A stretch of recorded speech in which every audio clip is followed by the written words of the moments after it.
안녕하세요. 안녕하세요. 정동민입니다. 오늘 온라인으로 많이 지금 보시고 계시는 것 같아요. 그래서 이제 여름 설명회가 저희가 작년에 설명회를 못했어요. 코로나 때문에.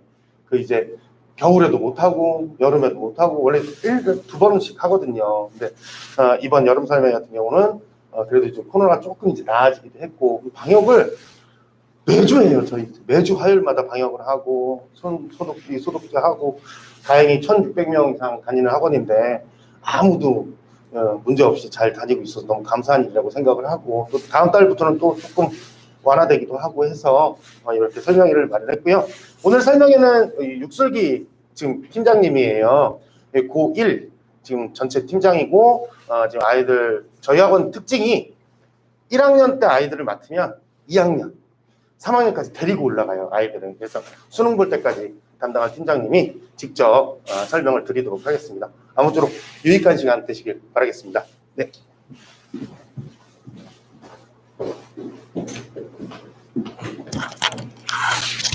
마이크 좀 끼고 설명드리겠습니다.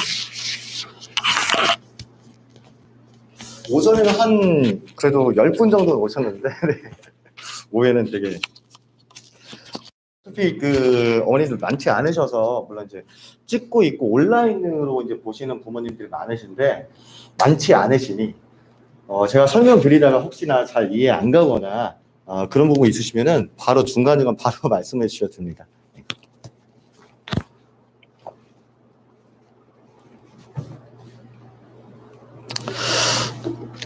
일단 요 설명회는 저희가 이제 겨울에도 설명을 하긴 했거든요. 겨울에는 이제 저희가 온라인으로만, 코로나 때문에 온라인으로만 진행했고, 혹시 겨울에 온라인으로 한번 보신 적 있으신가요? 그래서 이제 겨울에 만약에 보셨다면 조금 이제 겹치는 내용이나 이미 알고 계신 내용이 있을 수도 있는데, 일단은 뭐 안 보셨다고 하니, 또 만약에 자녀분이 지금 저희 학생이 첫째가 아니라 뭐 언니, 형, 오빠, 누나가 있거나 그러면 조금 이제 또 좀 아시는 부분이 좀 나올 수 있습니다. 첫째인가요? 둘째인가요? 첫째인가요? 첫째인가요? 그럼 이제 입시 관련해서 조금 알고 계신 내용이 조금 있을 수도 있어서 아무튼 저는 고1 설명이다 보니까 아무래도 조금 더 쉬운 내용, 그다음에 꼭 알고 계셔야 하는 내용 위주로 이제 내용을 구성했습니다. 자, 설명이 시작하겠습니다. 일단 총 5부분으로 나누어서 설명을 드릴 텐데 일단은 대입 관련해서 뭐 가장 기본에 되는 지식, 그 다음에 이제 우리 학생들 현재 고1 학생들은 이제 조금 대입 관련해서 좀 많이 바뀌는 부분이 있는 건 알고 계시죠. 그래서 어느 부분이 좀 많이 바뀌는 부분인가 이제 어떤 개편 부분, 그 다음에 수능 국어 이야기를 잠깐 드릴 거고 또 내신 국어 관련해서 이야기를 드리고 맨 마지막에 이제 우리 학원 국어 시스템이 어떻게 되어 있는가 간단하게 설명드리도록 하겠습니다. 일단은 뭐 대입 관련 기본 지식부터 한번 말씀을 드려볼게요. 자, 대입 전형이 이제 크게 수시와 정시가 있는 건 다 알고 계실 거예요. 일단 수시는 뭘로 대학 가는 거죠, 어머님들? 수시는 내신으로 가는 거죠, 내신으로. 그 다음에 이제 정시는 이제 수능으로 간다 다 알고 계신 거죠. 그래서 이제 뭐 내신으로 이제 가는 게 수시, 그 다음에 수능으로 가는 게 정시 이렇게 알고 계신다면은 뭐 거의 다 알고 계신 거긴 한데 이제 덧붙여서 보충해서 조금 더 말씀을 드려볼게요. 일단 수시 모집 같은 경우에는 6개 대학에 지원 가능하고 2종류가 있습니다. 학생부 종합이 있고 학생부 교과가 있는데 어머님들이 일단은 이제 우리 자녀가 학생부 교과보다는 학생부 종합으로 간다, 아니 이걸 목표한다라고 알고 계시면 될 것 같아요. 학생부 종합 같은 경우에는 학교 시험만 잘 본다고 그게 땡이 아니라 학교 시험뿐만이 아니라 이제 어떤 전반적인 학교 생활 그런 것까지 이제 같이 보는 것이 이제 학생부 종합이고요. 학생부 교과는 그냥 성적만 보고 가는 거예요. 근데 이제 학생부 종합 같은 경우에는 서울 상위권 대학의 모집 비율이 높다. 그 다음에 이제 2024학년도 학생부에 많은 변화가 일어난다. 이거 간소화된다는 것은 좀 이따 말씀드릴 거고.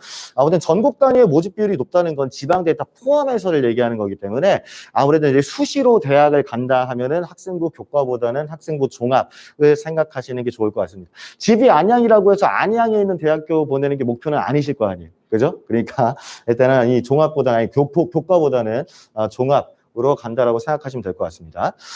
일단 수시 모집은 뭐 내신으로 간다. 그리고 내신뿐만이 아니라 학교 생활 전반적으로 그 종합적으로 검토하여 간다라고 생각하시면 되겠고, 정시 모집은 이제 3개 대학에 지원이 가능하고 수능 성적으로 입학하는 거다. 특히 현재 고1 학생들은 특히 중요하다. 물론 지금도 중요하죠. 순으로 대학 가는 거 물론 지금도 중요한데 특히 우리 학생들은 지금 현재 고1 학생들은 정시 모집 비율이 지금 굉장히 늘어납니다. 그러니까 지금은 뭐 한 20% 후반대, 뭐 30%요 정도 되는데 우리 학생들이 대학교 갈 때는 40% 이상으로 이제 정시로 뽑을 거예요. 그래서 이제 수능의 중요성이 더 높아졌다라고 하는 거 알고 계시면 되겠고, 2021학년도는 그러니까 현재 대학교 1학년 학생들 얘기하는 거예요. 그러니까 작년에 고3이었던 학생들. 그럼 작년에 고3이었던 지금 현재 대학교 2학년인 학생들은 이제 각 전형 수시와 정시 비교해 봤을 때 어느 정도 비율로 이제 대학을 갔느냐. 일단 서울 주요 6개 대학교는 이제 그 서울에서도 좀 공부 잘하는 학교. 그러니까 어머님들이 알고 계신 뭐 서련고, 그다음에 서성한, 중경예시 이렇게 10대 대학 알고 계시잖아요. 서울 위에 6개 대학교는 서울대, 연대, 고대, 그다음에 서강대, 성균관대, 한양대 그 6개 학교를 말씀드리는 거고, 이 6개 학교는 보시면 알다시피 일단은 학생부 종합으로 52%를 뽑았대요. 그러니까 이 비율이 엄청 높다는 거죠. 서울 주요 15개 학교 43.8%. 어쨌든 이것도 높네요, 되게 퍼센테이지가. 근데 밑으로 갈수록 서울 전체로 갈수록 그 다음에 전국으로 확대할수록 학생부 종합보다는 학생부 교과의 비중이 높죠. 지방대 같은 경우에는 이제 학생부 교과, 그러니까 내신 성적만으로 가는 그런 비율이 높다면 서울 상위권 대학일수록 교과보다는 종합으로 이제 신규생을, 신입생을 많이 선발한다. 그래서 이제 아까 학생부 교과보다는 그냥 성적만 좋으면 다가 아니라 학교 생활 같은 것도 열심히 하는 어떤 학생부 종합으로 대학을 간다라고 생각하시면 되겠고, 서울 상위권 대학일수록 수시에서 학생부 종합 전형의 비율이 높다는 건 방금 말씀드린 겁니다. 수능 성적표 한번 예를 들어 이제 보여드리는 건데, 글씨가 좀 잘 안 보일 수 있으니까 어머니들 그 갖고 계시는 책자 같이 보시면은 실제로 이 수능 성적표가 나간 적은 없어요. 무슨 말씀이냐면은 원래는 국어는 선택 과목이 없었어요. 근데 이제 저희 올해 수능을 보는 학생들부터 국어도 선택 과목이 생깁니다. 그래서 화법과 작문, 그리고 언어와 매체, 둘 중에 하나를 선택해서 시험을 봐야 되기 때문에 여기는 화법과 작문이라고 적혀 있잖아요. 저희가 이제 어떤 과목을 선택했는가 이제 올해 수능부터 적용이 되는 거고, 근데 수능 성적표는 이렇게 생겼는데 성적표라고 하면 이 학생이 시험을 봐서 몇 점 맞았는가 그게 나와야 될 것 같잖아요, 어머님. 그러니까 보통 너 국어 몇 점 맞았니? 수학 몇 점 맞았니? 나 100점 맞았어. 아니면 98점 맞았어. 뭐 92점 맞았어. 보통 이렇게 점수를 이야기해 준다면 그 점수는 원점수를 얘기해 주는 거예요. 원점수. 근데 원점수는 이 수능 성적표에는 원점수가 안 나와 있어요. 안 나와 있고 표준 점수, 그리고 백분위, 그리고 등급만 나와 있어요. 일단 원점수는 이따 다음에 말씀드릴 거긴 한데, 요 한국사 영역이나 아니면 영어, 그 다음에 제2외 국어, 이거는 표준 점수랑 백분위 자체도 안 나와 있네요. 혹시 이거 왜 그런지 혹시 알고 계신가요? 요 영어나 아니면 뭐 한국사, 뭐 제2외 국어 이런 것들은 절대평가 영역이기 때문에 표준 점수 백분위도 안 나오고 그냥 등급만 나와 있는 겁니다. 만약에 이제 국어를 딱 봤는데 등급이 1등급이고 백분위가 98%다. 이게 의미하는 게 뭘까요? 자기 밑에가 98% 있다. 그러니까 엄청 시험을 잘 본 거네요. 98%가 백분위가 떴다는 거는. 그래서 수능 성적표는 이렇게 생겼고, 아무튼 한국사, 영어, 그다음에 제2국어 이런 것들은 절대평가이기 때문에 표준 점수 백분위도 안 나와 있다. 그리고 다른 과목들도 원점수는 안 나와 있다. 수능 성적표에. 그렇게 알고 계시면 되겠습니다. 원점수는 아까 말씀드린 것처럼 각 영역에서 마친 그 해당 점수를 모두 합한 점수인데, 절대평가 등급에 쓰이는 것 수능 성적표에는 아까 확인하셨듯이 이제 표기가 안 돼 있는 거고요. 그리고 이제 각 과목별로 몇 점인지는 다 알고 계실 테니 이거는 빠르게 넘어가도록 하겠습니다. 나머지 다 100점이고 한국사, 그다음에 탐구 영역 이런 것도 이제 50점 만점이고요. 자, 표준 점수와 백분위가 성적표에 여기 표준 점수와 백분위가 나와 있다고 말씀드렸잖아요. 그럼 표준 점수와 백분위가 뭔지 간단하게 설명드리면, 표준 점수는 원점수가 평균으로부터 얼마나 떨어져 있는가를 기준으로 조정한 점수인데 어렵죠. 그러니까 이제 쉽게 알고 계시려면 이제 이렇게 알고 계시면 될 것 같아요. 시험이 어려울수록 아니면 자기 점수가 평균 점수보다 높게 나올수록 표준 점수는 높게 나오는 겁니다. 시험이 어려울수록 아니면 그 평균 점수보다 자기 점수가 높을수록. 그래서 이제 그렇게 조정한 점수가 표준 점수이고, 정시는 수능으로 대학 가는 거라고 말씀드렸죠. 정시에 쓰이는 거 이게 표준 점수.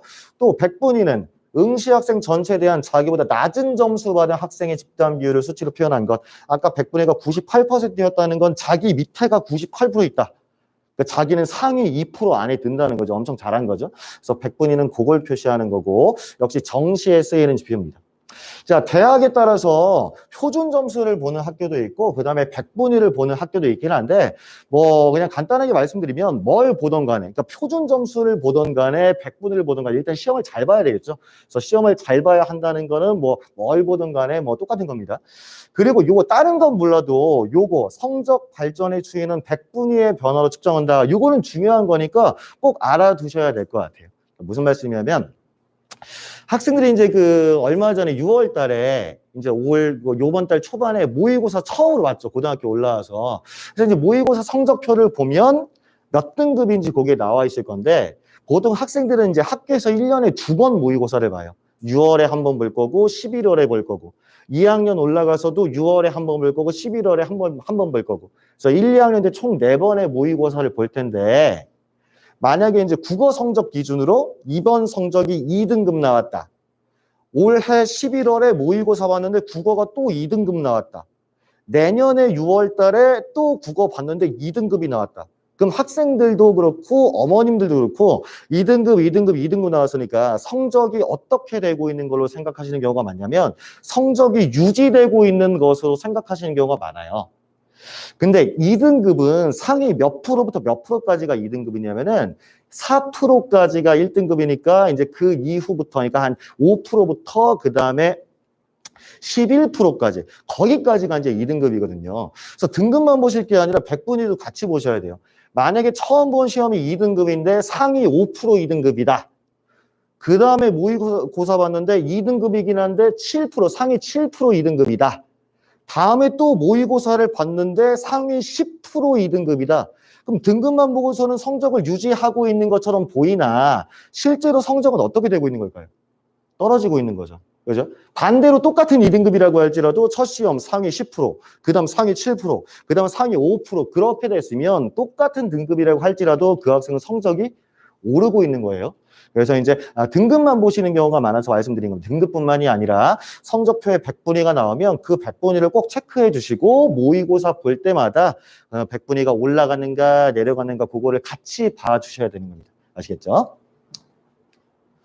자, 절대평가 등급과 그 다음에 상대평가 등급, 절대평가 뭐 1등 영어, 한국사, 제2외국어는 뭐 90점 이상이다, 1등급. 그 다음에 뭐 80점 이상이다, 2등급. 이런 식으로 이제 절대평가 등급이 매겨지고, 그리고 상대평가 등급은 이제 100분위로. 만약에 상위 4%다, 그럼 1등급. 그러니까 100명 기준으로 4등 안에 들었다, 1등급. 그 다음에 7%. 그러니까 누적 100분위를 보시면 이제 5등부터 11등까지가 2등급. 그 다음에 12등부터 23등까지가 3등 이런 식으로. 그래서 이제 상대평가 등급은 표준 점수에 근거해서 9등급으로 이렇게 나뉘고 여기 보면 둘 다 수시에 쓰인다라고 적혀 있잖아요. 수시는 어머니도 알고 계시다시피 그 내신 성적으로 가는 거라고 알고 계신데 지금 제가 말씀드리는 거는 지금 어떤 수능 100분위를 말씀드리는 거거든요. 뭔가 안 맞는 것 같죠. 수시는 내신으로 간다고 해놓고 갑자기 왜 수능 등급을 얘기하는 거지? 라고 하실 텐데 혹시 알고 계실지 모르겠지만 내신 성적으로 가는 게 수시인 건 맞는데 수능 최저 등급을 맞춰야 되죠. 최저 등급. 그러니까 만약에 붙었는데 최저 등급을 못 맞췄다. 그럼 떨어지는 거죠. 그러니까 최저 등급을 맞춰야 되기 때문에 이 100분을 이 등급에 의해서 이제 몇 등급 맞췄다. 그래야 이제 합격이 결정되는 거기 때문에 이게 이 그 수시에도 쓰인다라는 거 같이 참고로 알아주시면 되겠습니다. 자, 관련 용어 몇 개만 말씀드릴게요. 학생들이 지금 모의고사를 보고 3학년 때까지 학교에서 모의고사를 볼 텐데 모의고사라고 해서 다 같은 모의고사가 아니에요.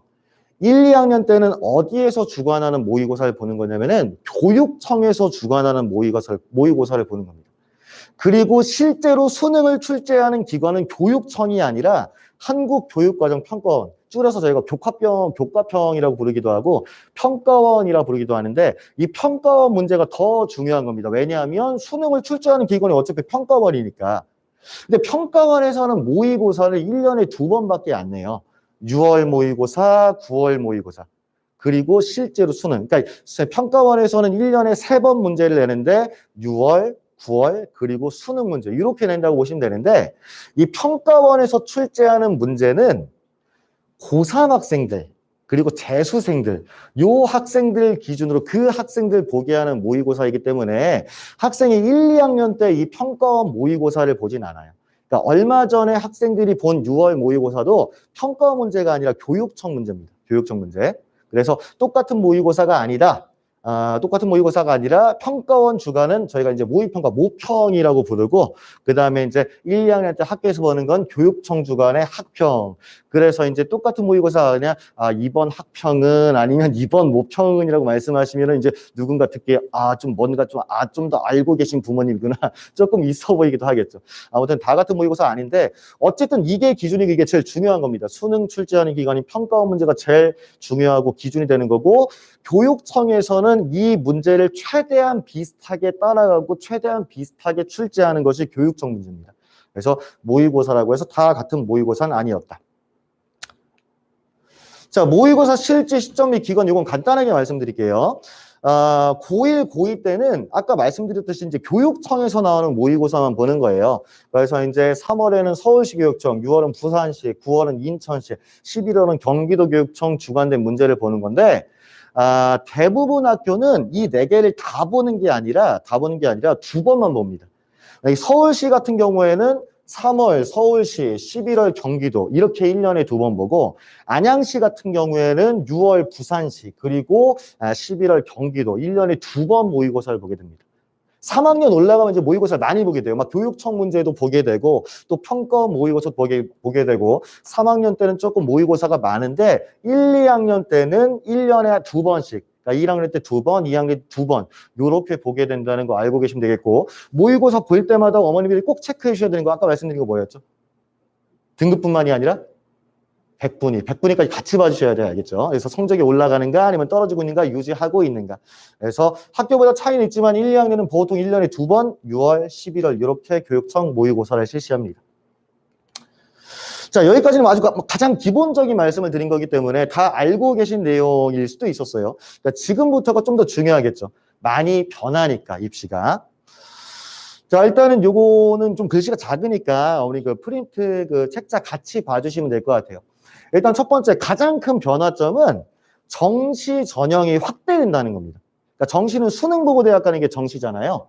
지금 현재는 뭐 20% 후반이나마 30%그 정도로 이제 수능으로 이제 대학을 가는 게 그 정도 비율인데 우리 학생들이 대학교 갈 때는 정시 전형의 정시 비율이 40% 이상이 될 거예요. 물론 읽어보시면은 모든 대학이 아니라 학종과 학생부 종합 아니면 논술 위주 전형으로 쏠림이 있는 서울 소재 16개 대학을 대상으로 한다라고 나와 있긴 한데 혹시 이 16개 대학 중에서 혹시 우리 아이는 여기 보내야겠다라고 목표로 하는 대학이 있으신가요? 웬만하면 있습니다. 아까 말씀드린 그 서령고, 서성원, 중정예시 10대 대학 있잖아요. 일단 거기 다 들어가 있고 그 다음에 또 다른 학교도 몇 개 들어가 있단 말이에요. 그래서 이제 보통 학생들이 목표로 하는 대학이 여기에 많이 들어가 있기 때문에 정시 비중이 늘어난다라고 생각하시면 되겠고 여기 안 써 있는 학교라고 할지라도 여기 써 있는 학교는 대부분 공부를 잘하는 흔히 말하는 어떤 명문 대학이란 말이에요. 그럼 다른 대학도 어떻게 쫓아가야 되겠죠. 따라가야 되겠죠. 그래서 다른 대학, 여기 속해 있지 않은 대학이라고 할지라도 아마 정시 비중은 다 늘어날 겁니다. 자, 고교 유형이나 사교육 등 외부 영향력이 큰 논술 전형을 줄이면서 그 비율만큼 정시로 이동시키겠다는 거예요. 또 특기자 같은 경우도 마찬가지. 특기자 비율을 줄여서 그만큼 정시로 전환하겠다는 겁니다. 그러니까 정시는 수능으로 대학 가는 건데 그럼 정시 비중이 커진다는 건 내신으로 대학 가는 내신의 중요성이 상대적으로 좀 작아지는 건가 떨어지는 건가 라고 생각하실 수 있겠으나 그게 아니라는 거예요. 내신은 여전히 중요하고 어차피 논술, 특기자 이런 것들을 정시로 전환하는 거기 때문에 내신은 여전히 중요하고 수능은 더 중요해진다라는 겁니다. 자, 해당 대학과 긴밀한 협조를 지속하는 한편 고교, 교육, 기여, 대학 지원 사업과 연계한다. 말이 어렵긴 한데 쉽게 말하면 40% 이상 안 채우면 그렇게 안 하면 대학에 지원을 안 해주겠다는 겁니다. 돈 안 주겠다. 그러면 맞춰갈 수밖에 없겠네요. 그래서 이제 수능이 이제 수능으로 대학 가는 수능이 좀 더 중요해지는 시대가 이제 오는 겁니다. 정시 수능 위주 전형을 23학년도까지 40%로 상향한다라고 돼 있는데 우리 학생들은 24학년도 입시를 봐야 되는 거예요. 24학년도. 그러니까 우리 학생들은 지금 올해 21년이 고1, 22년 고2, 그다음 23년 고3이잖아요. 근데 24년도에 대학교 가는 거잖아요. 재수를 안 하면. 그러면은 우리 학생들은 24학년도 입시 정책에 해당되는 내용을 보셔야 되는 거고 이미 우리 학생들이 대학교 가기 전에 이미 23학년도에 40% 상향하고 그렇게 갈성을 유도한다고 합니다. 그래서 우리 학생들이 대학교 갈 때는 정시 비중이 이미 굉장히 많이 확대되어 있는 상태일 거다. 정시가 안 그래도 중요했으나 더 중요해지는 시대가 왔다. 지금 이게 그러니까 재작년 말에 발표한 거기 때문에 지금 이와 비슷한 자료가 나오면 현재 중2에 해당하는 걸 보셔야 돼요. 작년 우리 학생들은 재작년에 중2였으니까 넘기다 보면 이러한 자료가 나올 텐데 중2에 해당하는 걸 보시면 돼요. 자, 주요 대학 정시 최초의 모집 인원 비율. 일단은 여기 23학년도 현재 고2 학생들 그 학생들이 대학 갈 때쯤이면 이 학교들 다 정시 모집 비율이 40% 이상일 겁니다. 원래는 여기 앞에를 보시면 막 20%, 30%, 막 16, 20 되게 정시 비율이 되게 낮았었는데 이게 나중에 확대된다는 것. 그런데 보시면 재밌는 게 교육부에서는 2023학년도부터 이렇게 40% 이상으로 늘려라라고 이야기했는데 이미 22학년도 때 연세대 43, 그 다음에 뭐 성균관대, 한양대, 경희대, 뭐 한국외대, 서울시립대, 그 다음에 건국대 이런 데는 이미 이때부터 40% 이상으로 늘리겠다라고 이미 계획을 하고 있네요. 자, 왜 그런 거냐면 교육부에서 그런 방침을 갖고 있다. 그럼 빨리빨리 따라줘야 교육부한테 좋게 보일 수 있겠죠. 그래서 니네가 하라는 대로 쉽게 빠르게 발맞춰 따라갈 테니 좀 예쁘게 봐줘라는 의미입니다. 그래서 이제 아무튼 우리 학생들이 갈 때는 이미 정시 비율이 엄청 늘어나 있을 거다. 근데 자, 요것도 같이 이제 조금 같이 기억해 주셔야 될 것 같아요. 수시 2월까지 고려하면 정시의 실제 모집 비율은 40% 이상이라고는 했으나 실제 모집 비율은 한 50%에 가까워질 수 있다. 아니면 50%가 넘을 수도 있다는 거예요. 여기 서울대 같은 경우에는 30%라고 써져 있지만 여기 플러스 7, 보통 플러스 7을 합니다. 연세대 같은 경우에는 지금 43%라고 적혀 있지만 플러스 7에서 10.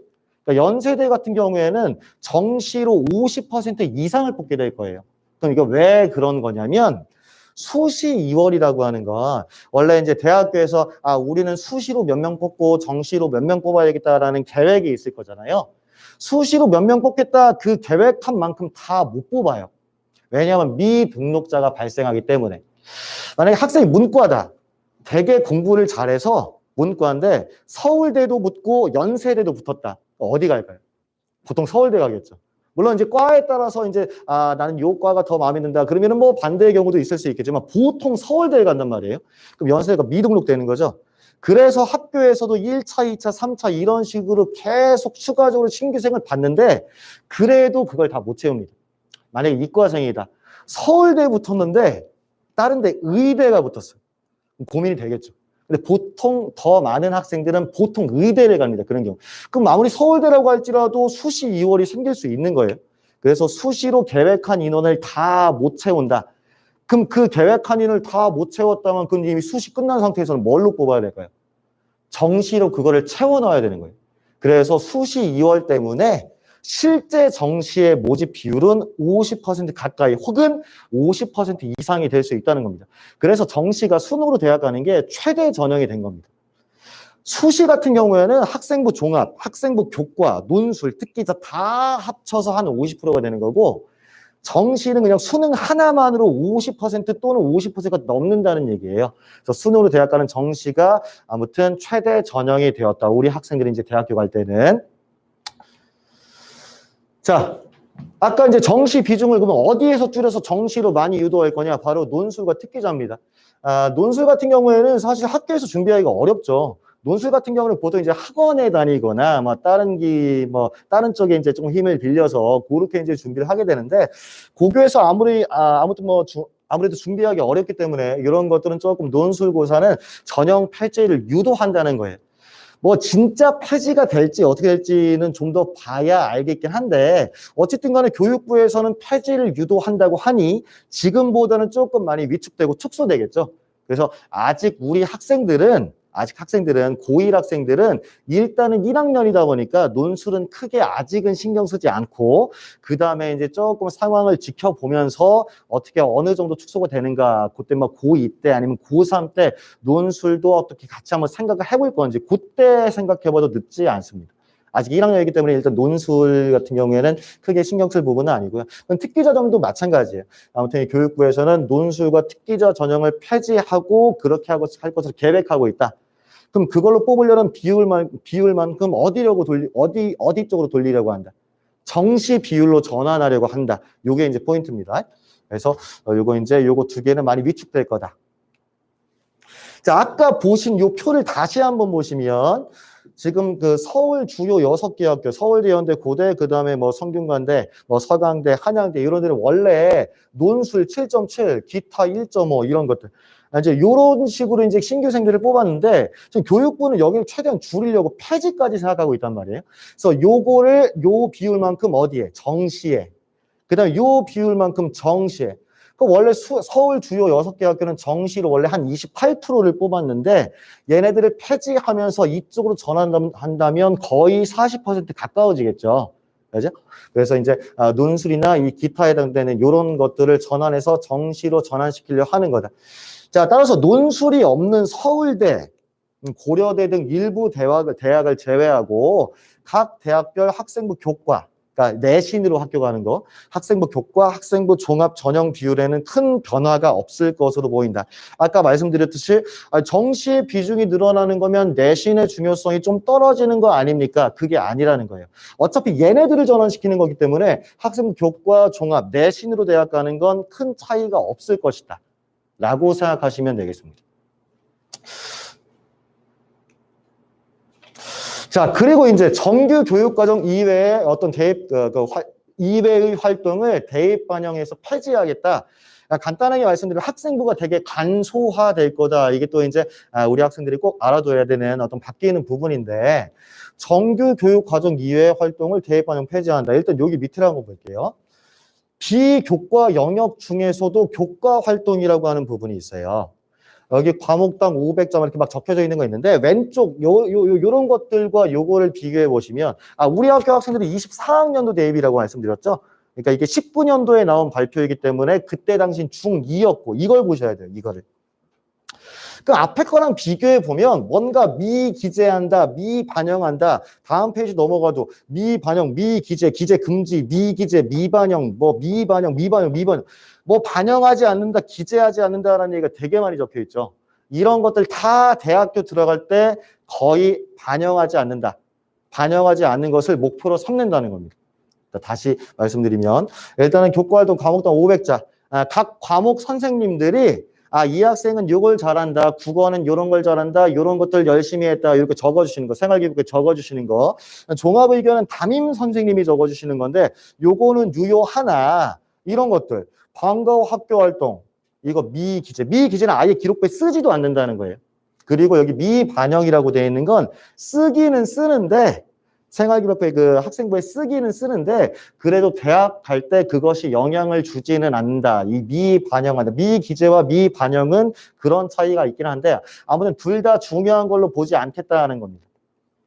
다음 넘어가도 이제 어머님들이 자동봉진이라고 알고 계신 거 있죠. 자동봉진, 비교과 영역, 자동봉진, 자유활동, 그 다음에 동아리활동, 봉사활동, 진로활동. 그래서 앞글자만 따서 자동봉진. 요것도 이제 대학교 가려면 원래는 중요한 거였는데 자율활동 연간 500자인 거 이거는 그냥 그대로 유지되고 있습니다. 자율활동이라고 해서 진짜 자유로운 활동이라고 알고 계신 부모님들도 많은데 자율활동이라고는 적혀있지만 이건 뭐냐면 학교에서 무슨 활동했다. 학급에서 무슨 활동을 했다. 학급에서 반장으로서 이런 일을 했다. 그러니까 자율활동이라고 적혀있지만 실제로는 학교 활동입니다.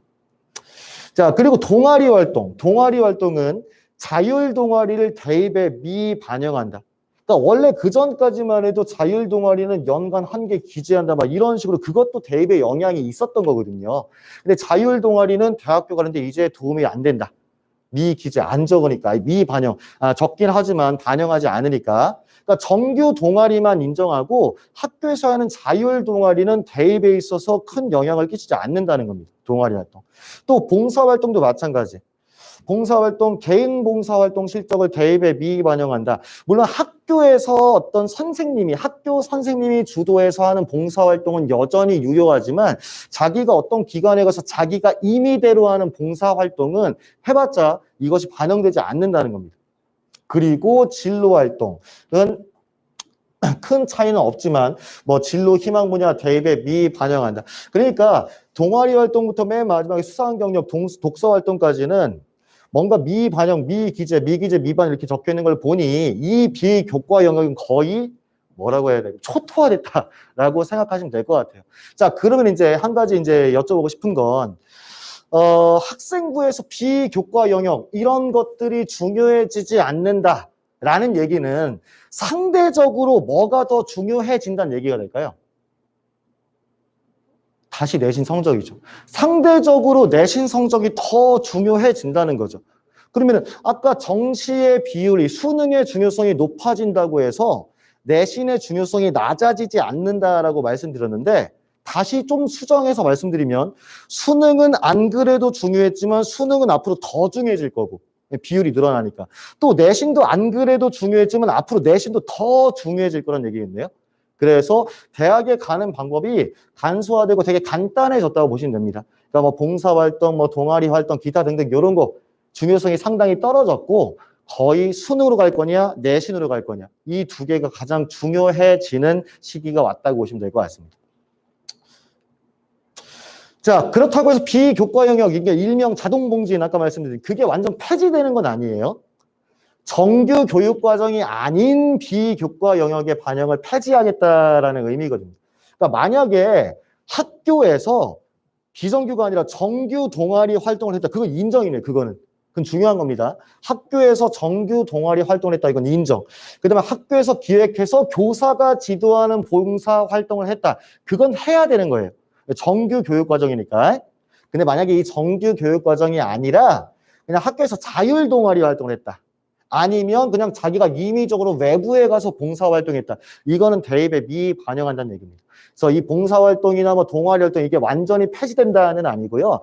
학교에서 공식적으로 하는 프로그램은 적극적으로 참여해야 된다는 겁니다. 아시겠죠? 자, 어쨌든 간에 학생부가 간소화되는 건 사실이에요. 그러니까 학생부가 간소화되고 뭐 봉사활동이나 뭐 이렇게 막 아까 말씀드린 뭐 동아리 활동 이런 것들이 좀 축소되고 중요성이 떨어지는 것은 어쨌든 사실이기 때문에 그만큼 상대적으로 내신 성적이 더 중요해진다. 이건 아까 말씀을 드린 거고 그리고 세부 능력 및 특기상 세특 줄여서 세특이라고 그러는데 요거를 꼭 알고 계셔야 합니다. 여기 안 그래도 있었던 건데 더 중요해진다는 거예요. 자, 앞에 여기 보시면 교과 활동의 과목당 500자 이거는 각 과목 선생님이 써주는 거라고 했잖아요. 그리고 이제 종합의견 연간 500자 이거는 담임 선생님이 이 학생은 어떻다 이걸 써주는 건데 요게 세특입니다. 세특. 그러니까 얼마나 선생님이 이 학생한테 좋은 이야기를 써줄 거냐 이게 더 중요해진다는 거죠. 이게 축소되니까. 그러면 이제 이런 얘기가 되게 좋은 말이 적혀 있어야 할 텐데 학생부에 좋은 얘기가 적혀 있으려면 어떻게 해야 될까요? 다시 성적이 좋아야 됩니다. 일단은 세부능력 특기사항은 학생부에서 교과활동, 요 교과활동 여기에 속하는 거다. 그 다음에 각 과목 선생님이 학생 과목 성취도를 최대 500자까지 기록해준다. 학생부 간소화됨에 따라서 그 중요성이 더 강조되는 항목인데 방금 말씀드렸다시피 결국은 선생님이 좋은 얘기를 써주려면 일단 기본적으로 내신 성적이 좋아야 좋은 얘기를 써주겠죠. 왜냐하면 이 내신 성적이 가장 확실하고도 가시적인 근거이기 때문이에요. 만약에 선생님이 좀 이렇게 예뻐하는 되게 열심히 하는 노력하는 학생이 있다고 쳐보죠. 이 학생이 좀 성적이 안 좋아. 성적이 안 좋은데도 불구하고 좋은 얘기를 막 되게 많이 써주셨다. 그것도 그것 나름대로 문제가 되겠죠. 성적이 안 좋은데 왜 좋은 얘기를 써줬지? 뭔가 있는 거 아니야? 뭐 이런 식으로 뭔가 의심이 갈 만하잖아요. 그러니까 결국 좋은 얘기를 뭘 근거로 적어줄 거냐? 그럼 다시 성적이라는 겁니다. 그래서 내신 성적이 좋아야 한다. 이게 제일 중요한 거고 그 다음에 비슷한 성적, 같은 성적이라면 아무래도 선생님도 인간이다 보니까 질문도 많이 하는, 노력하는 학생, 적극적인 학생, 또 눈에 좀 잘 띄는 학생이 아무래도 좀 더 유리하겠죠. 이 학생 적어주려고 하는데 성적은 좋은데 누구지? 되게 얌전한 학생이 있어. 잘 기억이 안 나. 써줄 얘기가 많이 없는데 그럴 수도 있겠죠. 뭐 그러면 안 되겠지만 똑같이 비슷하게 적어줘야 되겠지만 선생님도 인간인지라 아무래도 질문도 많이 하고 적극적인 학생이 더 많이 생각나고 더 써줄 얘기도 많을 수도 있다는 거예요. 같은 성적이라면 아무래도 이런 학생들이 유리하다. 자, 세 번째 이거는 적을까 말까 제가 고민하다가 그냥 적었어요. 선생님이 좋은 분이어야 한다. 이건 저희가 어떻게 할 수 있는 부분이 아니고 학생이 어떻게 할 수 있는 부분은 아니죠. 근데 아마 선생님들도 여러 선생님들이 계시겠죠. 그러니까 어떤 선생님은 성적이 좋든 안 좋든 이 모든 학생들에 대해서 아주 정성스럽게 잘 적어주셨다. 이게 가장 이상적인 건데 어떤 선생님은 성적이 좋은 학생들만 조금 이렇게 자세하게 정성스럽게 적어주시고 성적이 좀 안 좋다. 그러면은 대충 혹은 복사해서 붙여넣기 이럴 수도 있겠죠. 아니면 그러면 안 되겠지만 성적이 좋든 안 좋든 대부분 학생들을 다 대충 적어주셨다. 그런 선생님이 없으라는 법도 없겠죠. 그러니까 이거는 우리가 어떻게 할 수 있는 부분은 아니지만 운이긴 하지만 선생님이 좋은 분이어야 한다. 이거는 그냥 참고로 말씀을 드리는 겁니다. 그래서 세특이 일단은 더 중요해졌다. 세특을 잘 받으려면 일단 내신 성적 이게 제일 중요하다. 그리고 같은 성적이라면 이런 것들도 충족이 된다면 더 좋다. 이건 운이니까 어쩔 수 우리가 어떻게 할 수 있는 부분은 아니다. 자, 자기소개서와 교사 추천서 폐지. 이거는 뭐 폐지되는 거니까 그냥 폐지되는구나. 이 정도로만 알고 계시면 됩니다. 자소설이라고 불려요. 자소설. 그러니까 사실에 근거해서 써야 되는데 많이 지어내죠. 또 자기가 쓰는 경우도 없어요. 막 학원 선생님이 써주기도 하고 뭐 어떻게 입시 관련된 분들이 막 대신 써주기도 하고 학생만 써가지고 오면은 뭐 저도 물론 해봤는데 고쳐 써주기도 하고 대신 써주기도 하고 막 그랬는데 아무튼 이 자소설, 자기소개서가 이제 사라지고 제 개인적으로 이거 좀 잘 사라지는 것 같아요. 왜냐면 이제 3학년 올라가서 한참 공부를 해야 되는 여름 때 이거 자기소개서 쓰는데 이거 쓰는데 너무 시간을 많이 뺏겨요. 더군다나 이거 계속 쓰고 있으면 자기가 그 학교 합격한 게 아닌데 자꾸 이것만 보고 있으니까 자기가 마치 거의 합격한 것 같아. 그런 느낌. 그러니까 조금 이렇게 좀 기분이 붕 뜨고 좀 이렇게 좀 마음이 안 잡히고 막 시간도 많이 뺏기고 그렇기 때문에 조금 이거 안 좋다고 생각을 했었는데 없어집니다. 그래서 폐지되는 거니까 그냥 그런가 보다 하시면 되겠습니다. 자, 그러면 결론을 말씀드려 볼게요. 결론. 좀 길긴 하죠. 한번 읽어보겠습니다. 정시 비중이 지금보다 많이 늘어난다. 40% 이상이 될 거고 수시 2월까지 고려한다면 거의 몇 프로까지 된다? 한 50%까지 된다. 그러니까 최대 전형이 정시, 수능보고 대학 가는 게 된다. 그래서 수능 준비를 철저하게 해야 되겠고 논술은 교육부의 폐지 유도에 따라서 아무래도 위축될 것이기 때문에 진짜 폐지되던가 아니면 폐지가 안 된다고 할지라도 그 비율이 많이 줄어들던가 많이 이제 그 위축될 것이므로 일단은 크게 신경 쓰지 않는다. 상황을 보고 고2 때나 고3 때 한번 이것도 한번 해볼까 해도 늦지 않다. 아직 그 현재 학생들이 가장 신경 써야 할 거는 지금 내신 기간이죠. 신중의 신. 보통 신중의 신이라고 불리는 내신이다. 내신. 일단 학교 시험은 무조건 잘 받아야 되고 수행평가도 열심히 해야 한다. 요거 덧붙여서 조금만 더 설명드릴게요. 학교 보면 내신 성적, 그러니까 학교에서 중간고사, 기말고사 보는 걸로 이제 내신 성적 나오는 거랑 수행평가 비율을 비교해 보면은 비슷하거나 어떤 학교는 수행평가의 비율이 더 높으니까 어머니 생각하시기에 학교 시험도 물론 중요하겠지만 학교 시험보다 더 중요한 건 수행평가 아닌가요? 라고 생각하시는 경우도 있는데 수행평가는 아예 안 하는 이상 학생들마다 점수 차가 거의 많이 안 나요. 근데 학교 시험 같은 경우, 그러니까 중간고사나 기말 시험 같은 경우에는 어떤 학생은 100점 맞아. 어떤 학생은 50점 맞아. 그럼 거기서 이미 많은 점수가 차이가 난다는 거죠. 그래서 일단은 뭐 수행평가도 물론 열심히 해야겠으나 기본적으로 학교 시험을 잘 봐야 한다. 수행평가는 점수 차이가 많이 드러나는 부분이 아니다. 한편 학생부가 간소화되고 있지만 자동공지도 완전 폐지되는 건 아니라고 말씀드렸어요. 그래서 이제 학교 정규 교육 과정은 여전히 대입에 반영되기 때문에 학교 프로그램에 적극적으로 참여할 필요가 있다. 학교에서 주최하는 봉사활동, 그건 해야 되는 겁니다. 학교에서 주관하는 뭐 동아리 활동, 정규 동아리 활동, 그것도 열심히 해야 되는 겁니다. 그래서 학교에서 주관하는 그런 프로그램에 적극적으로 참여할 필요가 있겠고, 특히 중요성이 더 강조되는 세특 관리에 신경을 쓴다. 그러니까 학교에서 이 좋은 말을 적어주셔야 됩니다. 학생부에. 과목 선생님이 아니면 담임 선생님이. 그러려면 일단은 성적이 좋아야 하고, 같은 조건이라면 좀 더 적극적으로 질문도 많이 하고 선생님과 좋은 관계를 유지하는 것이 유리하다. 자기소개서, 교사 추천서는 폐지되는 신경 쓸 필요가 없다라고 결론을 내려볼 수가 있겠고, 조금 더 이제 좀 복잡해 보이니까 조금 더 줄여보자면, 정시 비중 확대되기 때문에 수능 준비 철저히 한다. 그 다음에 언제나 내신은 중요하고 앞으로 더 중요하다. 그 다음에 논술 일단 신경 쓰지 않는다. 학교 프로그램은 적극적으로 참여해야 된다. 그리고 세특 관리를 위해서 성적도 좋아야 되고 선생님과도 좋은 관계를 유지한다. 좀 더 줄여볼까요? 학생이 현재 어느 고등학교를 다니든 간에 수능 준비를 철저히 하고 내신 관리에 힘쓴다. 결국 결론은 이겁니다. 만약에 제가 들어오자마자 이 결론부터 말씀드렸으면 이거 시간 내서 왔는데 뭐 당연한 소리 하고 있다라고 생각하셨을 수도 있을 것 같아요. 너무 당연한 얘기죠. 그죠? 근데 이게 왜 그런지 이제 이해가 가시나요? 안 그래도 수능은 중요했지만 비중이 더 확대된다. 거의 50% 정도 될 거다. 신입생 뽑는 기준이. 그래서 수능은 더 중요해지고 또 학생부가 간소화되기 때문에 그만큼 상대적으로 내신 성적의 중요성이 더 커진다. 두 개가 대학교 가는 데 있어서 가장 중요한 사항이다라는 겁니다. 되셨나요? 혹시 그 입시 전형 뭐 바뀌고 하는 거 부분에 대해서 이제 여기까지가 이제 설명 끝이에요. 이제 뭐 수능 국어 아니면 내신 국어에 대해서 이제 말씀을 드릴 텐데 입시 뭐 전형이나 어떤 개편되는 부분에서 질문이 있으시면 그거 잠깐 질문 받고 넘어갈게요. 네네. 학교장 추천 이런 것도 다 없어지나요? 학교장 추천이 있습니다. 그거는 네네, 학교장 추천. 그러니까 담임 선생님이 이렇게 뭐 선생님한테 써주시는 그런 것들 말고 학교장 추천은 오히려 더 확대될 겁니다. 학교장 추천은 네네네. 그래서 학교장 추천은 여전히 유효하고 혹은 확대된다고 할 수도 있겠고. 또 없으신가요? 네, 그러면 근데 수능국어 아까 이제 수능이 중요하고 내신이 중요하다라고 말씀드렸으니 수능 얘기를 좀 드려야 되겠고 내신 얘기를 좀 이제 드려야 될 것 같아요. 이제 수능부터 먼저 말씀드릴게요. 수능 국어는 내신 국어와 그 평가의 취지 자체가 다르다.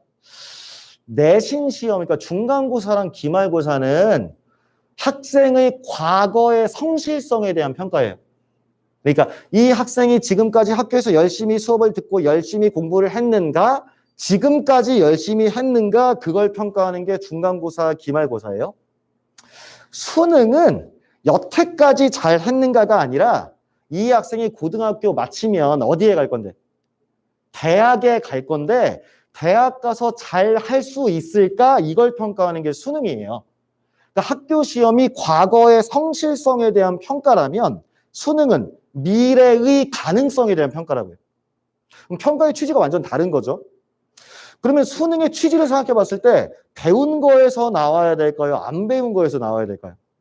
앞으로 이 학생이 잘 할 건가? 대학 가서 잘 할 수 있을까? 가능성을 평가하는 거라면 어디에서 나올까요? 문제가.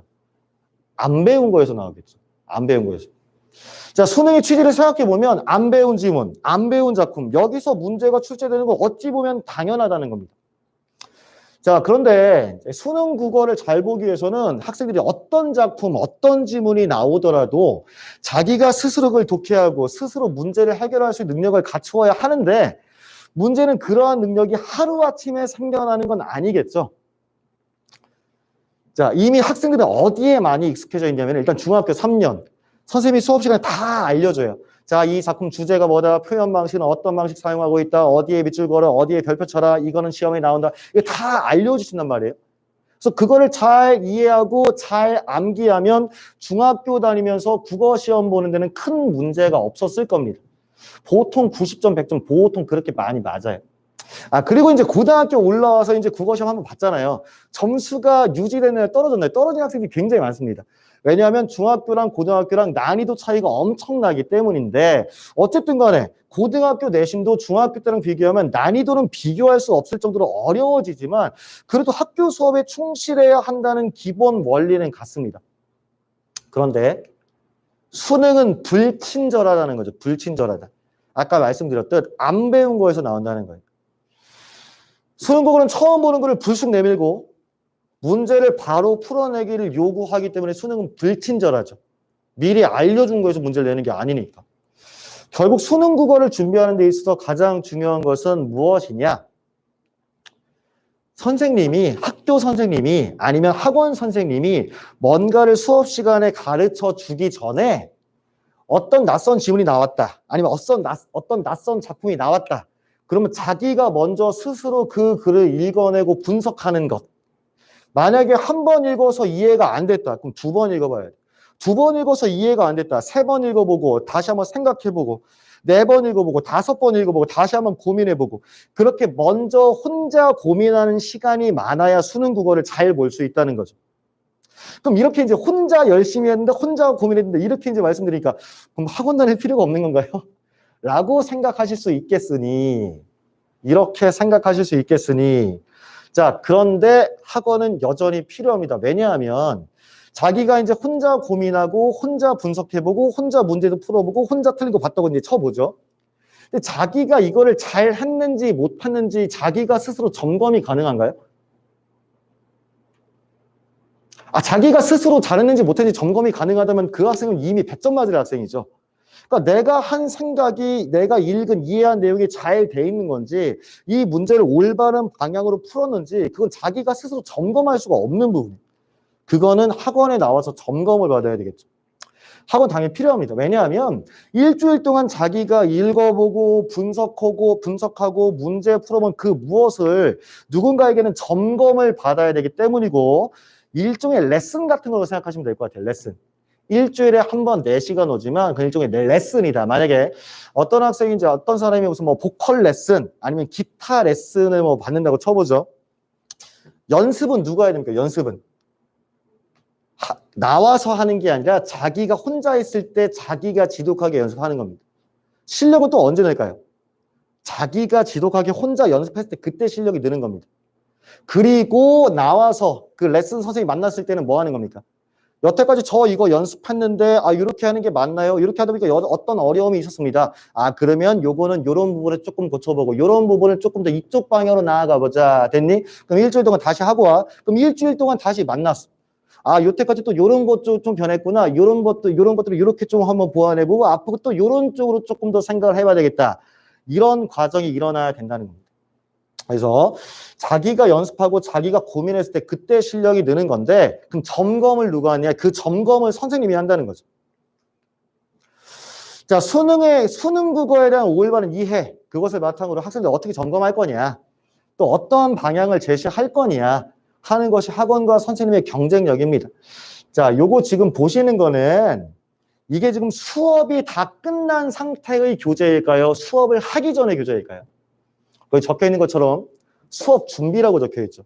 수업 준비를 해온 겁니다. 수업이 끝난 상태가 아니라. 수업을 하기 전에 각 문단별로 이러한 내용이었다. 나름대로 분석하고 정리해봤고 문제 다 풀고 채점했는데 동그라미 맞았다고 해서 그냥 넘어가는 게 아니라 잘 보시면 이거는 어디에 몇 번 문장에 무슨 말이 있기 때문에 맞았다. 요거는 지문에 어떤 말이 나와 있기 때문에 틀렸다. 맞히긴 맞췄는데 문제를 다 맞히긴 맞췄는데 지문 어디에 근거해서 맞는 말이다. 지문 어디에 근거해서 틀린 말이다. 이거를 다 자기가 먼저 다 해온 상태에서 이 상태에서 수업을 진행한다는 겁니다. 이것도 마찬가지고요. 네, 이제 접니다. 원래 머리가 좀 길었는데 지금 되게 짧아졌어요. 아무튼 학생이 아까 그렇게 준비가 잘 돼 있을 때 준비가 다 돼 있는 상태에서 수업 시간은 이런 부분이 잘 돼 있었다. 이런 부분은 아주 칭찬할 만하다. 이런 부분은 조금 더 부족하다. 앞으로 이런 부분을 좀 보완해야 되겠다라고 점검하는 것이 수업 시간에 할 일이에요. 자, 이제 요거는 그냥 맞힌 문제, 확실하게 맞힌 문제. 요거는 어머님들 괜찮으시면 문제 하나만 풀어봐야 될까요? 아니에요. 문제 하나만 풀어보는 거 어떠세요? 괜찮으세요? 제가 준비한 게 있는데 이거는 사과정 등록하실 때 교재 교환권이에요. 저희 교재비가 35,000원, 이번에 사과정 교재비가 35,000원이거든요. 그래서 마치신 분한테 이걸 드리려고 했어요. 시간은 약 3분 정도 걸릴 겁니다. 괜찮으세요? 괜찮으세요? 네?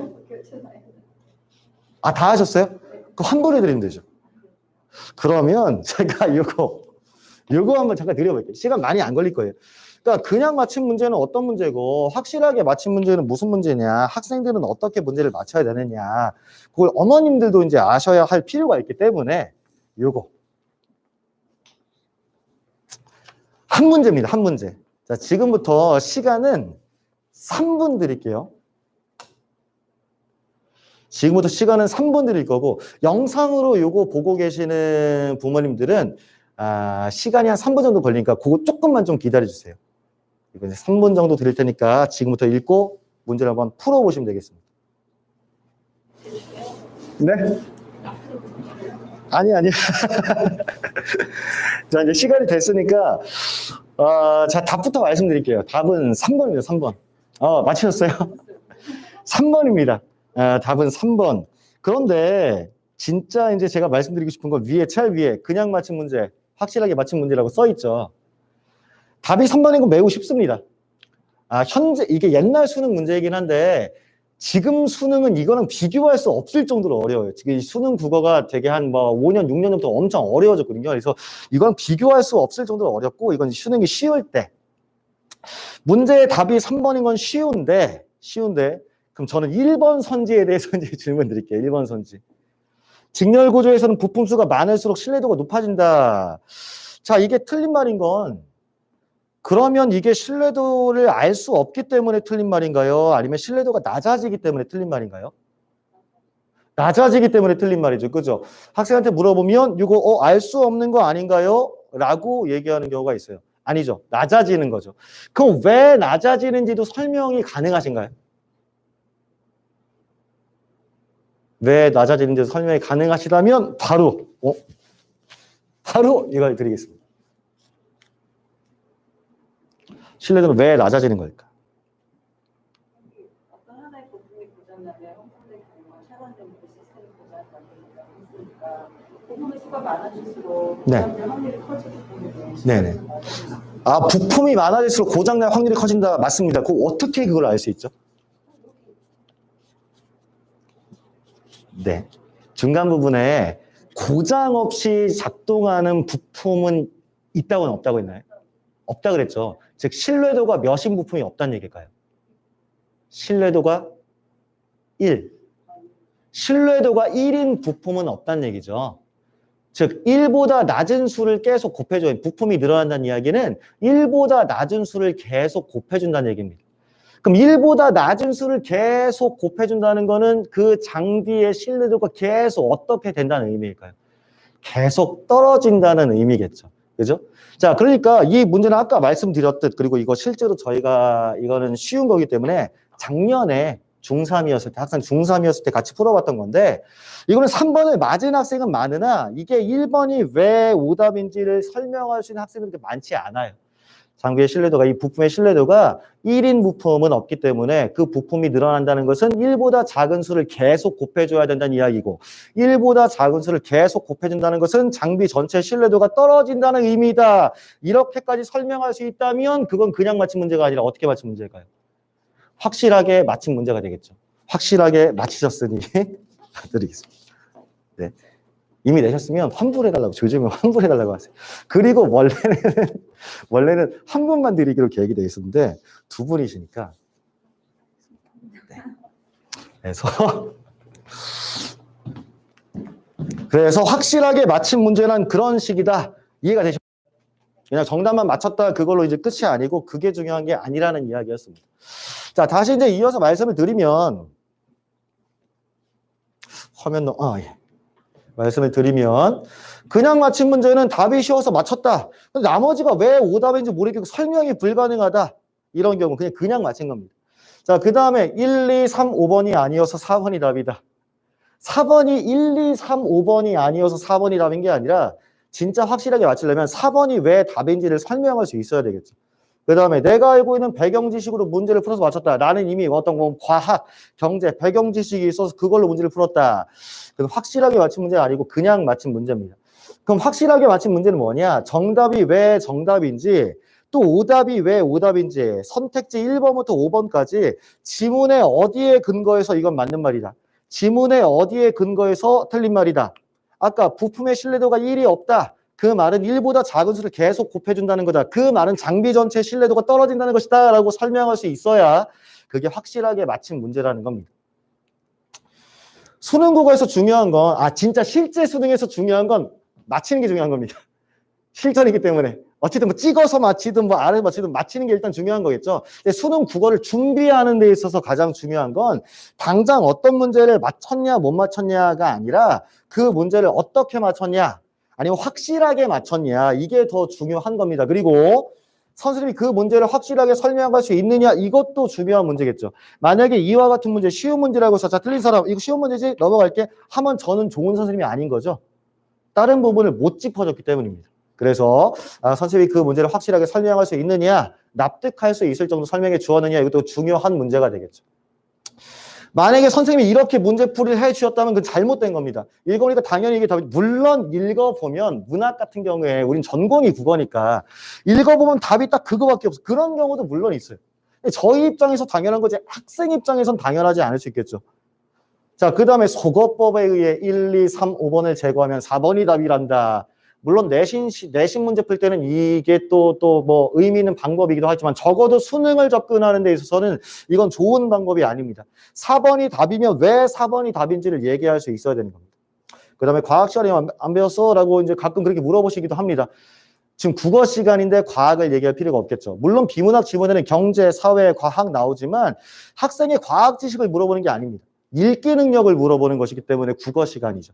그 다음에 야 이건 맞아서 맞고 1번은 맞아서 맞고 이 4번은 틀려서 틀리지 노골적으로 이렇게 설명해 주신 선생님은 없겠으나 듣다 보면 결국 이 얘기인 경우 결국 이건 맞춰서 맞다는 거고 틀려서 틀리다는 얘기인 거 아닌가? 이런 식으로 설명해 주시는 경우가 있다.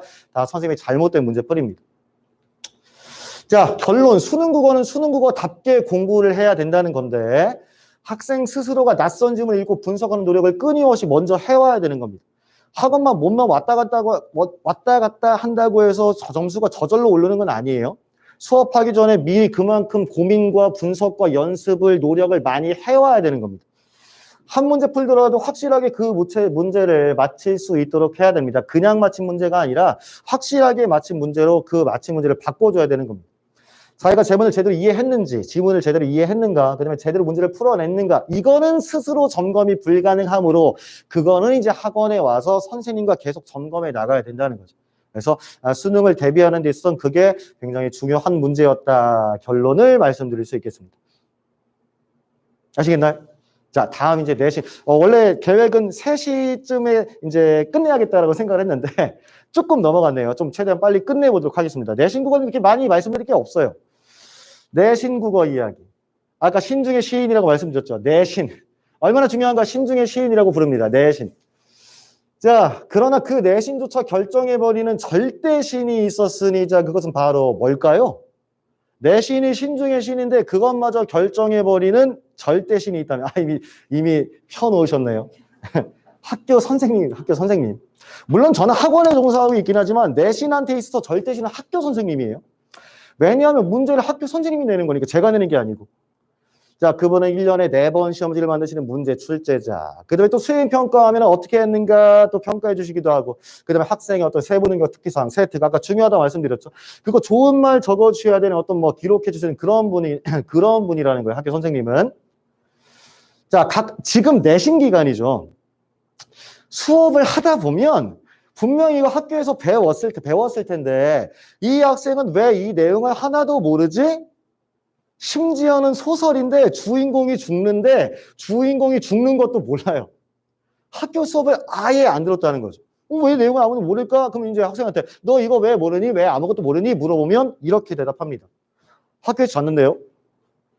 너 왜 잤는데? 어차피 학원 나와서 진도 나갈 거잖아요. 제가 대놓고 얘기를 하진 않지만 속으로는 이렇게 얘기합니다. 너는 100점 맞을 자격이 없다, 얘야. 자, 왜 100점 맞을 자격이 없냐면 아까도 말씀드렸듯 문제를 출제하시는 분이 수업을 하시잖아요. 그죠? 근데 출제자가 직접 하시는 수업에 잤다? 그러고도 100점을 맞고 싶다? 욕심 아닌가요? 자, 학교 문제는 수능과는 반대로, 수능과는 달리 학교 선생님의 개인의 관점이 드러나는 문제가 나올 수도 있어요. 수능 문제 같은 경우에는 모두가 공감하고 모두가 납득할 만한 문제가 나와야 되지만 학교 시험 문제는 그렇지 않다는 겁니다. 관점이 다르다. 이거는 그냥 쉽게 말씀드릴게요. 쉬운 시 중에서 김소월의 진달래꽃이라는 시 다 아시죠? 처음 시작할 때 나보기가 역겨워 가실 때에는 말없이 고이본에 드리오리다. 이거 학교 다니실 때 아마 이거 배우셨을 거고, 이 작품의 주제나 내용은 이별에 정한 이별로 인한 슬픔이야. 그렇게 아마 다 배웠을 겁니다. 근데 학교 선생님이 딱 작품을 보는데 나보기가 역겨워 가실 때에는 아직 안 갔다는 거 아니야? 가실 때에는 if 만약에 그렇다면 말없이 고이본에 드리오리다.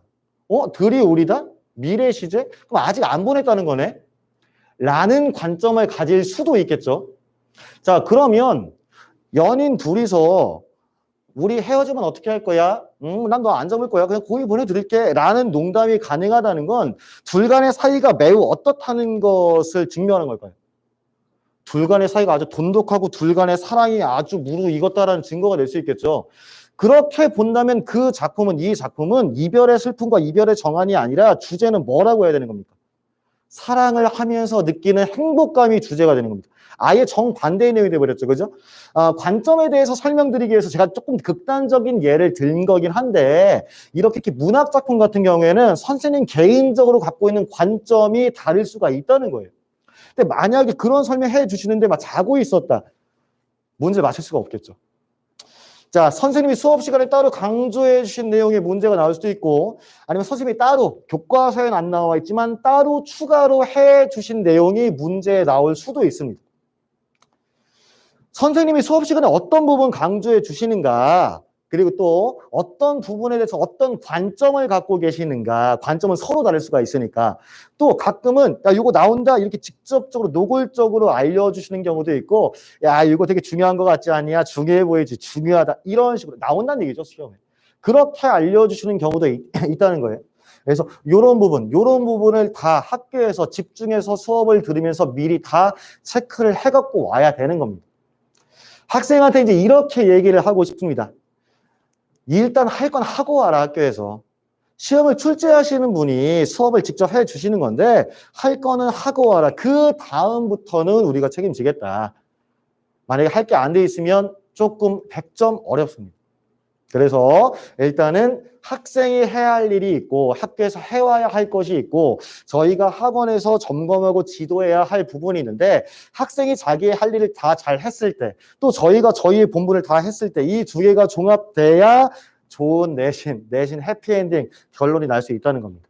그래서 내신 부분에 대해서는 이게 이제 어머님들도 그렇고 학생들한테도 이쪽 조금 제일 강조하고 싶은 부분 학교에서 절대 자면 안 된다. 집중해 수업 듣고 오고 그 다음에 학교에서 질문을 미처 못했다. 더 궁금한 게 남았다. 그럼 학원에 나와서 다시 질문하고 보충하고 하는 것이 학원 수업이 돼야 된다는 겁니다. 자, 이제 정동민 국어학원 시스템 요거는 간단하게 넘어가도록 하겠습니다. 주 1회 4시간 수업인 거 다 알고 계시죠?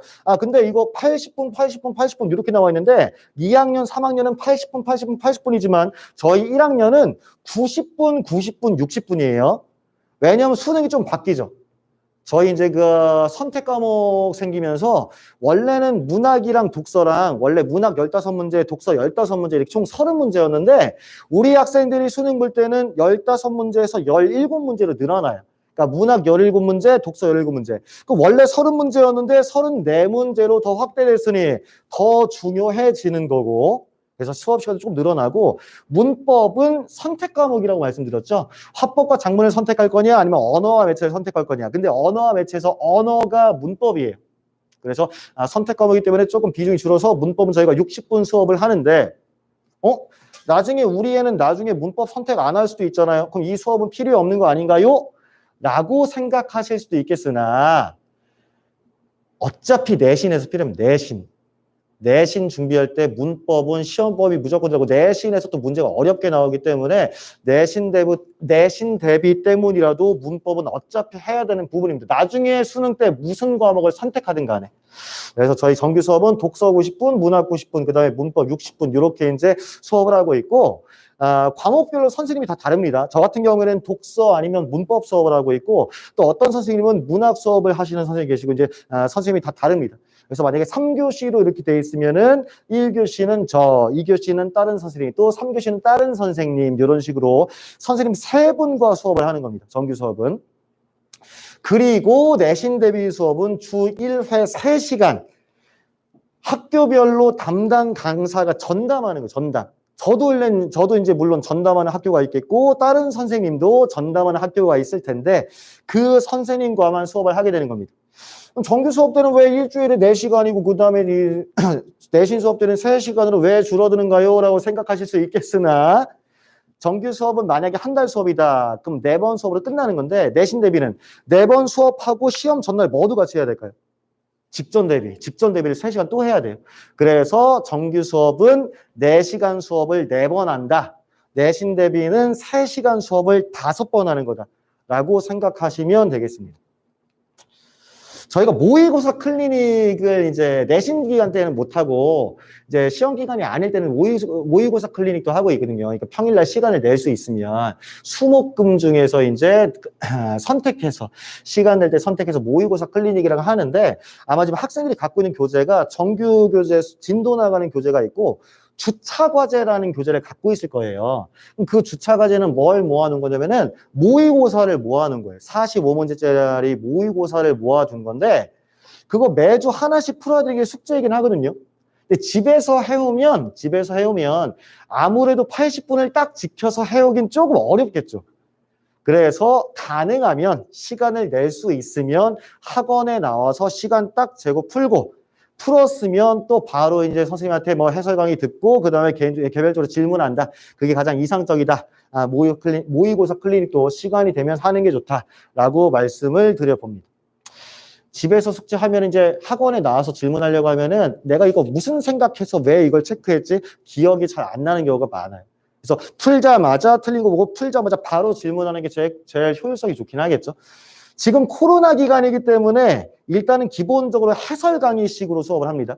문제 다 풀었으면 이제 뭐 주요 지문, 주요 문제 해설 강의식으로 하고 그래도 질문할 거 있으면 가지 말고 앉아 있어라. 저 같은 경우는 앉아 있어라 하는데 이제 그거는 개별적으로 저희가 질문을 받습니다. 그래서 모의고사 클리닉도 시간 되면 하는 게 좋다. 시간 평일날 낼 수 있으면. 저희 이제 1과정 시간 필요가 나와 있는데 1과정뿐만이 아니라 1과정부터 5과정까지 1년 내내 정규 수업 시간은 이렇게 시간이 고정돼 있어요. 그래서 이제 평일은 수목금 오후 6시부터 10시까지 이렇게 이제 수업이 잡혀 있고 토요일, 일요일, 주말은 아침 수업, 점심 수업, 저녁 수업. 아침 수업은 9시부터 1시까지. 점심 수업은 2시부터 6시까지, 저녁 수업은 6시부터 10시까지 이렇게 토요일, 일요일, 주말은 동일하다라고 생각하시면 되겠고 다음 페이지 나와 있는 저희가 이제 과정별로 무엇을 공부했느냐 지금 3과정 여기까지 이제 한 겁니다. 여기까지는 한 거고 4과정 이제 이 기말고사 끝나고 4과정부터는 요거 4과정, 5과정 때는 이제 요거를 하게 될 겁니다. 그래서 요거는 참고로 봐주시면 되겠고 자 제가 이제 준비한 설명은 이제 여기까지였습니다. 혹시 지금까지 들으시고 좀 도움이 되는 내용이었나요? 고맙습니다. 조금 뭐 더 궁금하신 거 있으시면 추가로 질문 좀 받아볼게요. 혹시 질문하실 거 있으신가요? 네네네네. 선택 과목 그 화법과 작문이랑 언어와 매체 말씀하시는 거죠? 네. 근데 뭐 특별하게 잘하는 게 없는데 네. 어떻게 선택을 해야 될지. 네. 그러니까 왜 말로는 그냥 뭐 자기는 그냥 판사에 맞을 것 같다고 얘기하는데 또 이렇게 얘기 보면 그게 지문이 엄청 또 어렵다고 하더라고요. 그래서 문제 푸는데 시간도 많이 걸린다고 그러고. 네네네. 그렇다고 또 엄밀하게 또 문과에 걸리고. 일단은 어떤 과목을 선택했느냐에 따라서 유불리는 없어요. 그러니까 어떤 과목 선택했을 때 이게 좀 더 유리하고 어떤 거 선택했을 때 불리하다. 그거는 이제 그 학생들이 시험 본 거 가지고 그 조정 점수 제도라고 해서 조율을 하기 때문에 뭐 과목에 따른 유불리는 없습니다. 그러면 이제 자기가 좀 더 하기가 편한 것, 자기가 좀 더 조금 자신 있는 것, 그걸 선택하면 되는데 개인적으로 만약에 공부를 좀 하는 학생이다. 개인적으로 저는 문법, 언어와 매체를 좀 더 추천하고 싶어요. 왜냐하면 수능은 아까 말씀드린 것처럼 어디에서 출제될지 알 수가 없어요. 그러니까 문학 작품 뭐 나올지 예측이 가능하냐? 못하죠. 비문학 어떤 내용 나오기는 뭐 경제에서 나올 거냐 아니면 뭐 인문에서 뭐 나올 거냐 과학에서 어떤 내용 나올 거냐 예측을 할 수가 없죠. 근데 예측이 가능한 건 하나밖에 없어요. 미리 공부하고 미리 예측할 수 있는 건 하나밖에 없죠. 그게 문법이죠. 문법은 뭐 의문이나 문장이나 단어에서 나오겠죠. 그럼 미리 대비할 수 있는 건 일단은 문법. 그리고 문법에서 시간을 많이 줄일 수 있다. 미리 많이 대비가 돼 있는 상태에서 시간을 많이 줄일 수 있다면 그 줄이는 시간을 절약하는 시간을 다른 데 조금 더 쓸 수 있겠죠. 화법과 작문은 지문이 좀 길어서 그 읽어야 돼요. 읽는데 시간이 이제 아무리 쉽든 어렵든 읽는데 시간이 걸리기 때문에 혹시 학생이 이제 조금 공부를 잘하는 학생이다. 그러면 문법을 선택하는 것도 괜찮다. 다만 문법 자체가 어렵긴 하죠. 그래서 이제 학생에 따라서 또 학생의 선호에 따라서 조금 이제 뭐가 더 낫다 다른 대답을 해줘야 될 거 아니에요. 네. 아무튼 어떤 과목 선택했는지에 따라서 뭐 이렇게 뭐 점수 면에서 뭐 유리하거나 불리한 거 그건 없습니다. 학생이 편한 것, 자기가 좀 더 자신 있는 걸 선택하면 됩니다. 또 다른 질문 없으신가요? 보니까 애들이 같이 해온 거 사진 찍은 거 있잖아요. 네네. 애들이 그렇게 해보나? 그렇게 잘 해오는 학생도 있고 아니면 솔직히 말씀드리면 대충 해오는 학생도 있습니다. 해온 걸본 적이 없기 때문에 왜 이렇게 하는지 어쩌는지 모르겠어서 근데 이렇게 해오면은 괜찮을 것 같은데. 네네네. 이제 그렇게 돼 있어야 됩니다. 그러니까 안 돼 있다고 해서 수업을 못 하느냐 그건 아닌데 아무래도 효율이 조금 떨어지죠. 아무래도. 그래서 저 같은 경우는 매주 숙제 검사하면서 혹시나 안 돼 있거나 대충 돼 있으면은 좀 뭐라고 합니다. 그래서 좀 그냥 뭐라고 가볍게 하는 경우도 있고 조금 이제 자주 그런다 그러면 좀 심각하게 얘기할 때도 있고 그때 다릅니다. 아무튼 그렇게 해와야 됩니다. 또 다른 궁금하신 건 없으신가요? 없으신가요? 혹시 이제 지금은 없었다가 이제 또 댁에 들어가셔서 갑자기 이제 궁금한 게 생기시면은 학원에 연락 주시면은 저희가 이제 또 따로 이제 연락드리고 하겠습니다. 그러면 이제 또 궁금하신 거 없으시면 설명에 여기까지 하겠습니다. 감사합니다. 네.